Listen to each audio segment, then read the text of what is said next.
else. Bob Dorigo Jones is the senior fellow at Center for America, and he joins me here today. Bob, welcome back to America Trends to again remind me how ridiculous our laws are in this country. Hi, Dr. Gina. Nice to talk to you again. Bob, how long have you been doing this contest? This is our 18th annual contest, and all year long, people from around the country will send us warning labels they find around the house or around the office, and they're vying for a $1,000 grand prize that we bring to a live audience at Fox Business News with John Stossel. We let his audience pick from the top 5 that we select 3 cash prize winners, and we're here to share some of those finalists with you tonight. All right, awesome. Now, how many entries do you generally get, Bob? We get several hundred a year. Some are duplicates because we've been doing it for so long. We've seen, like, for example, cover of my book was a warning label taken from a baby stroller that says, "Remove child before folding." So right. We see that a lot, but we get a lot of new ones. All the ones this year are brand new, and they're hilarious. All right, well, let's get right down to it then. Are you going to tell us about some of the top finalists? Here's an ordinary smoke detector. This is what you put on your ceiling.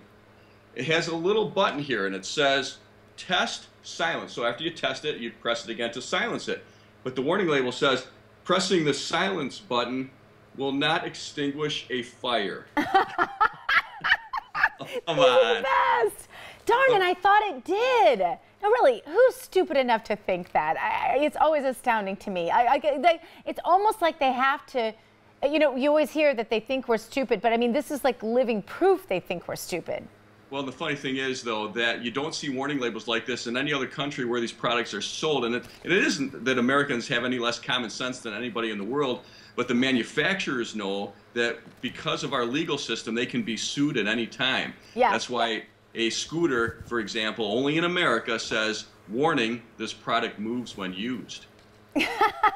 Exactly. You know, and you go over to places like Mexico, for example, where they don't have lawyers waiting on every street corner to sue somebody, and you realize, you know, even though Mexico's third world and very different in terms of freedom, you know, you've got your federales riding by with their machine guns hanging out of a truck, but I'll tell you what, you can ride a horse on the beach, which you can barely do in America anymore. You can do all kinds of things you can't do here. Burn a fire on the beach, for example, we can't even do in California. Go ahead, what's another Wacky warning label for this year?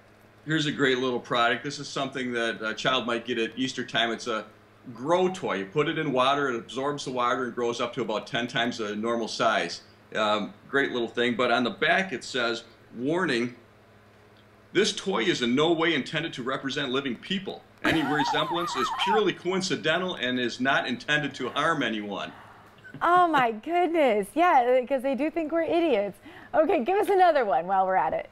Warning label on a bag of frozen catfish pieces says, "Warning, contains fish." No, it does not.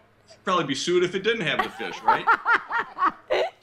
Gosh. Here's somebody, a writer for the Atlantic magazine saw this one and sent us in. It's a warning at a bowling alley. It says, "Warning, bowl at your own risk. Risk of bodily injury is associated with this game." I mean, oh my bowling, goodness. is that dangerous? Well, yeah, you know, that dangerous sport of bowling. I've had known so many people injured doing that.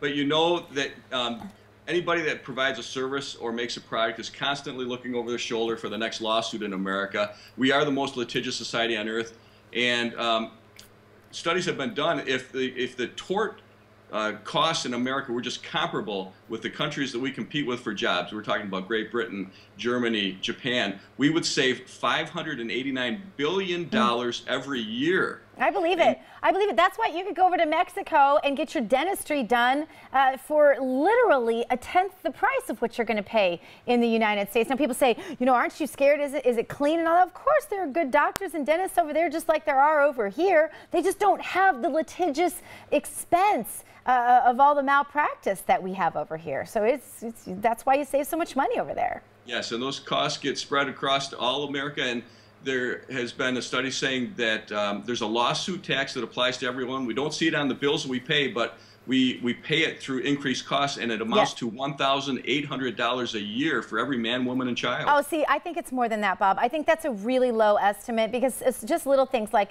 my dad has some medicine and I go across the border and get it. It's $400 with insurance. This side of the border, I drive 10 minutes across the border and it's $27 without insurance. So I'm telling you, I think the costs are a lot higher than those estimates, just in my own experience. I think you're right.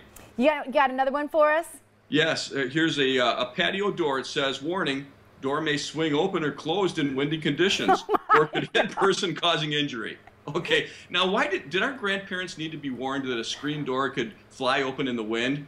No, but it's only within the last 2 to 3 decades that the plaintiff's bar has become so out of control. And here's the other thing, the judges have abdicated their role as the gatekeepers to the courts and allowed virtually everything to go forward, that we have the need for warning labels like that. Yeah. Well, I guess at least Donald Trump is thankful for lawyers these days. Is there anything we can do about this? That's the question. Like, we laugh about it because we have to laugh because crying would be sort of pointless. But is there anything we can do about this? Yeah, that's really the bottom line. And here at the Center for America, what we're trying to do is increase awareness of things that people can do.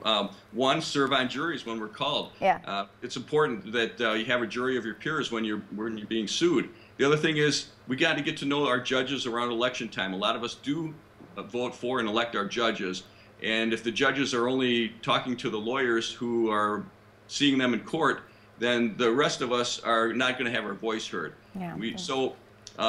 There are a lot of things. If people want to go to centerforamerica.org, they can see other opportunities for resolving disputes that actually get victims more money, are quicker and cheaper, things like arbitration and mediation. So they're pro-victim, but maybe aren't going to get the plaintiff lawyers that much money. I see. Makes sense. Thank you so much for being with us. Bob Dorigo Jones. Check him out at centerforamerica.org.